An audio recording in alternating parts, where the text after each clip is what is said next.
اللهم صل على محمد وعلى آل محمد كما صليت على إبراهيم وعلى آل إبراهيم إنك حميد مجيد.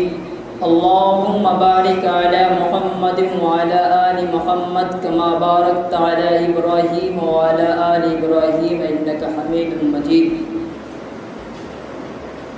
اوروں کی بری بات تو بھاتی نہیں تم کو، اوروں کی بری بات تو بھاتی نہیں تم کو، پر اپنی برائی نظر آتی نہیں تم کو. میرے عزیز دوستو، باتیں تو بہت ہے کہنے کو، کیونکہ ایک طرف مسلمانوں کے حالات اور دوسرے طرف ملک کے حالات دونوں نے ہمیں مجرم بنا دیا ہے. ایک طرف ہمارے رویے، ہمارے اخلاق، ہمارے کردار، ہمارا رہن سہن، اور ایک طرف ملک کے سرکار کا ہمارے ساتھ برتاؤ، ہمارے ساتھ اس کا سسٹم ایک عجب سا ماحول پیدا کر دیا ہے. پہلے کے زمانے میں لوگوں کے لیے کوئی خبریں سننا بہت مشکل تھا، کوئی باتوں کو پہنچانا بہت مشکل تھا، ایک دوسرے کو بتانا بہت مشکل تھا. لیکن اس زمانے میں موبائل نے اتنا آسان کر دیا کہ ہر کوئی کسی کی بات کو پل سیکنڈ میں پہنچا سکتا ہے. ہر کسی کے علم میں ہے کہ ابھی ہندوستان کے اندر خاص طور پر مسلمان کے ساتھ حالات صحیح نہیں ہیں. کسی نے کہا کہ مسلمان ہونے کی بنا پر مشقت اور پریشانیاں نہیں آ رہی، بلکہ اللہ کی نافرمان ہونے کی بنا پر آ رہی ہے. مسلمان ہونے پر نہیں، بلکہ اللہ کا نافرمان بندہ بننے پر مشقت، پریشانیاں، تکالیف اٹھانی پڑ رہی ہے. میرے عزیز دوستو، اللہ تعالیٰ نے قرآن مقدس میں مختصر آیت جس کو اللہ تعالیٰ نے فرمایا وَمَا الْحَيَاةُ الدُّنْيَا إِلَّا مَتَاعُ الْغُرُورِ، کہ دنیا دھوکے کی جگہ ہے، دنیا دھوکے کی جگہ ہے. یہ لفظ ایمان والوں کے لیے جگاتا ہے، اپنے اندر ایک تبدیلی لانے کی کوشش کرتا ہے. میرے عزیز دوستو، آپ نے دیکھا ہوگا ندی کے اندر کہ جب تک کشتی کے اندر پانی نہیں آتی، پانی داخل نہیں ہوتا، کشتی نہیں ڈوب سکتی، کشتی نہیں ڈوب سکتی. اللہ والوں نے اپنے کتابوں کے اندر لکھا ہے کہ کشتی جو ہے وہ انسان ہے، کشتی جو ہے وہ مومن بندہ، مسلمان ہے، اللہ کا فرما بردار بندہ ہے. اور ندی جو ہے ایک دنیا ہے. جب انسانوں کے دلوں میں دنیا آ جاتی ہے تو پھر انسان غرق ہو جاتا ہے، ڈوب جاتا ہے. جس طرح کشتی کے اندر پانی اندر داخل ہوتی ہے، کشتی ڈوب جاتا ہے، اسی طرح انسان کے دلوں میں دنیا کی محبت، دنیا کی عزت، دنیا کا احترام، دنیا کی عظمت داخل ہوئی، وہ انسان غرق ہو گیا، وہ انسان ڈوب گیا. میرے عزیز دوستو، میدان حشر پر، قیامت کے دن پر، قبر کے عذاب پر ہر کسی کو یقین ہے، اور جس کو یقین نہیں وہ ایمان والا نہیں ہے. اس لیے کہ ہم نے اقرار کیا آمنت باللہ کہ اللہ ہم نے ایمان لایا تیرے اوپر، وملائکتہ تیرے فرشتوں پر، وکتبہ تیرے کتابوں پر، ورسلہ تیرے رسولوں پر، والیوم الآخر اور آخرت کے دین پر، والقدر والشر من اللہ تعالی والبعث بعد الموت، اچھی بری تقدیر پر اور موت کے بعد اٹھائے جانے. ہر ایمان والے کا اس پر ایمان ہے، لیکن شکایتیں اپنے آپ سے ہیں. میں نے شروع میں شعر کہا، یہ شعر اردو کی پہلی کتاب کے اندر ہے. اس شعر کا اصل مقصد ہے کہ ایک عورت اپنے بچے کو کوئی روٹی کا ٹکڑا دیتی ہے کھانے کے واسطے، ایک کوا دیوار پر بیٹھا ٹک ٹک دیکھتا رہتا ہے، اور پھر وہ عورت کے بچے کے ہاتھ سے وہ کوا روٹی چھین کر بھاگ جاتا ہے۔ تو عورت کہتی ہے کتنا دغا باز فریب جانور ہے جو ہمارے بچوں کے ہاتھ سے روٹی کا ٹکڑا چھین لیا۔ تو کوا جو جواب دیتا ہے آج ہمارے لیے فٹ کر رہا ہے۔ کوا جواب دیتا ہے کہ پہلے ان کو برا کہو جو اپنے بھائیوں کا، اپنے رشتہ داروں کا، اپنے اہل و عیال کا مال ہڑپ کر کھاتے ہیں، بعد میں ہمیں دغا باز کہنا، فریب کہنا۔ جو لوگ غلط کام کرتے ہیں ان کو پہلے برا کہو۔ وہی شعر کے آخر میں کوے نے کہا کہ اوروں کی بری بات تو بھاتی نہیں تم کو، پر اپنی برائی نظر آتی نہیں تم کو۔ میرے عزیز دوستو، ابھی حالات ہمارے ساتھ ناساز کیوں ہے، خراب کیوں ہے، اس کی وجہ کیا ہے؟ اس کی وجہ صرف اور صرف ایک وجہ ہے، اللہ کی نافرمانی۔ اللہ کی نافرمانی۔ کسی نے ایک اللہ والوں سے پوچھا کہ اللہ سے ہمارا ڈائریکٹ رشتہ کیسے ہوگا، اللہ سے ہمارا کانٹیکٹ اور ایک اللہ سے تعلق کیسے بنے گا؟ اس نے کہا 2 قدم اٹھاؤ، ایک قدم نفس کے اوپر، دوسرا قدم اللہ کی طرف چل جائے گا۔ ایک قدم اللہ والے نے کہا، اللہ والوں کی باتیں، جملہ جو ہوتا پوری زندگی پر بدلنے کے لیے قابل قبول ہوتی ہے۔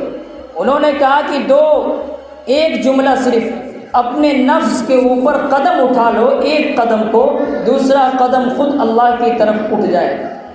آج ہم لوگوں کا نفس، ہماری انا، ہماری تکبر، ہماری گھمنڈ بالکل آمنے سامنے ہوتا ہے۔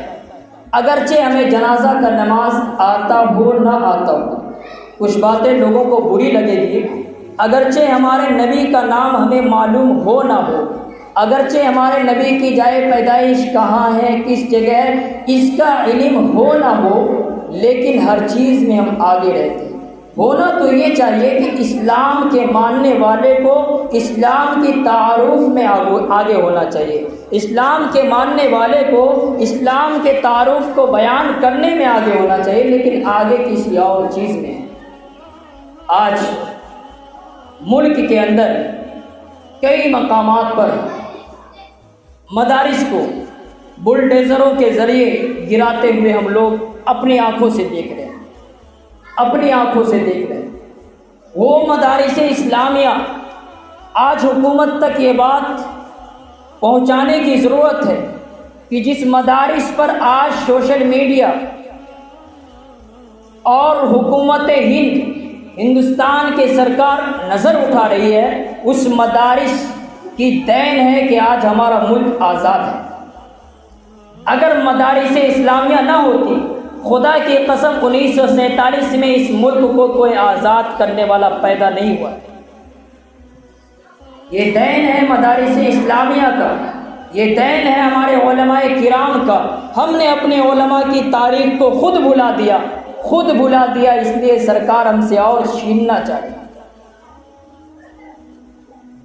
مدارس، مساجد، مکاتب، یہ سارے سسٹم شروع سے مسلمان خود اپنے بلبوتے پہ چلاتا ہے۔ لیکن میرے عزیز دوستو، ایسا کیوں ہو رہا ہے؟ ایسا ہونے کی وجہ کیا ہے؟ صرف اور صرف ایک وجہ ہے، اللہ سے ہمارا رشتہ تعلق ختم ہو گیا۔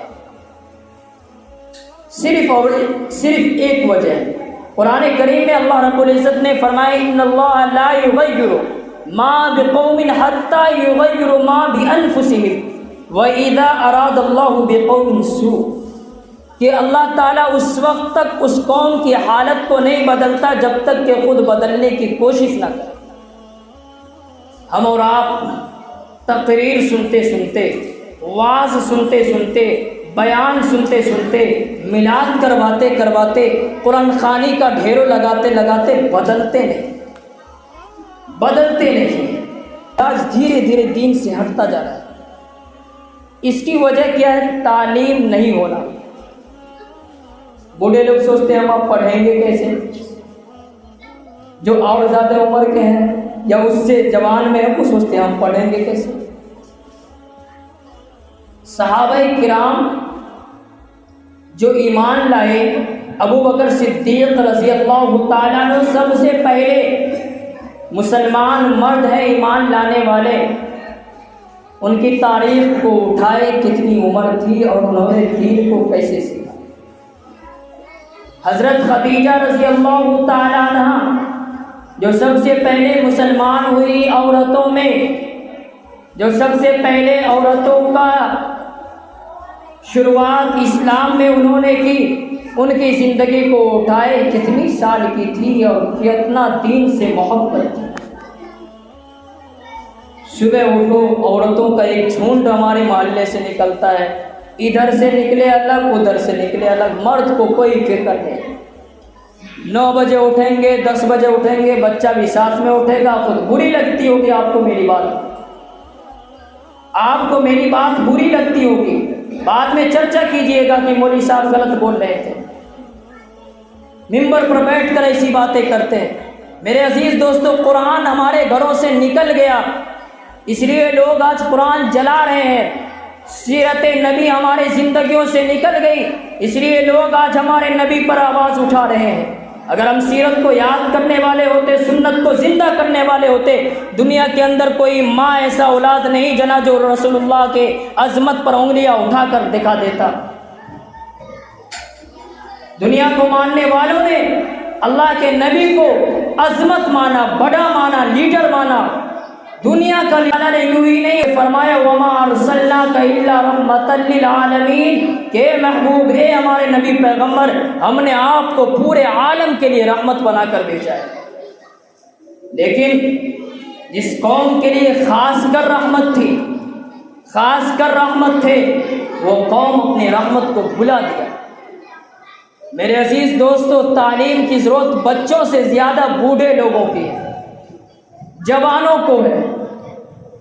دینی تعلیم کی سمجھ اور اس کی بوجھ اور اس کے اوپر فیصلہ کرنا یہ بوڑھے لوگوں کو ضرورت ہے، جوانوں کو ضرورت ہے، بچوں سے زیادہ.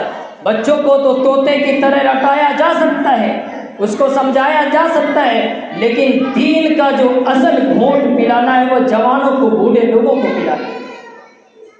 ہم اور آپ جمعہ صرف 2 رکعت پڑھتے ہیں، معاف کیجئے گا چند لوگ پڑھ لیتے ہیں، ورنہ صرف 2 رکعت. کیا جمعہ میں صرف 2 رکعت ہے؟ اتنی بھی خبر نہیں کہ جمعہ میں رکعت کتنی ہے، اتنی بھی خبر نہیں جنازے کے اندر فرائض کتنے. لوگ کہتے ہیں امام صاحب نہیں بتاتے، یہ بھی چیز امام صاحب بتائیں. صحابہ کرام کو معلوم چل جاتی کہ یہ حدیث ہے، بے چینی سی ہو جاتی تھی کہ اس حدیث کو اپنے اندر کیسے لانا ہے. اس سمے میں کوئی سیاہی نہیں تھی، کوئی قلم نہیں تھا، کوئی کاغذ کاپی نہیں تھی. انہوں نے کوئی تخت پر لکھ لکھ کر قرآن کو ہم تک پہنچایا. آج ان علماؤں کا دین ہے کہ جنہوں نے قرآن کے ترجموں کو ایک کاغذ کے شکل میں ہمارے پاس بھیج دیا. آج ان مولاناؤں کا دین ہے جنہوں نے قرآن کو، حدیث کو اردو ترجمے کے ساتھ ہمارے سامنے پیش کر دیا. اللہ کی قسم بہت مشقت کے ساتھ انہوں نے قرآن کو ہم تک پہنچایا ہے.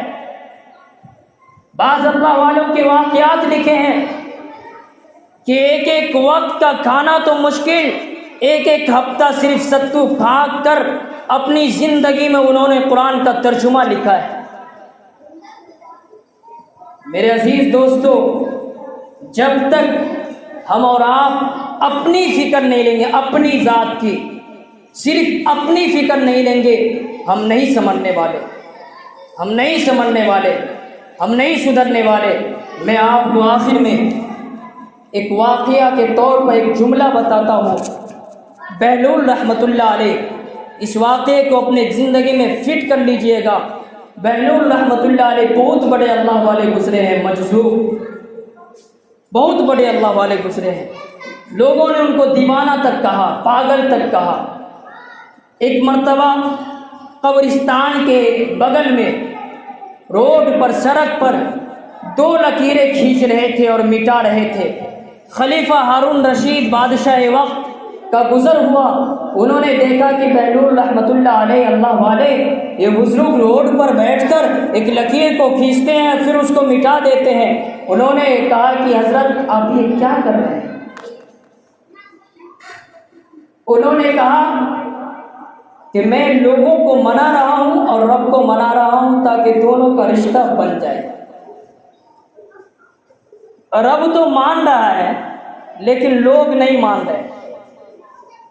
رب تو مان گیا ہے، وہ تو غفور رحیم ہے، وہ 70 ماؤں سے زیادہ محبت کرنے والا، وہ تو مان گیا ہے، لیکن لوگ نہیں مان رہے۔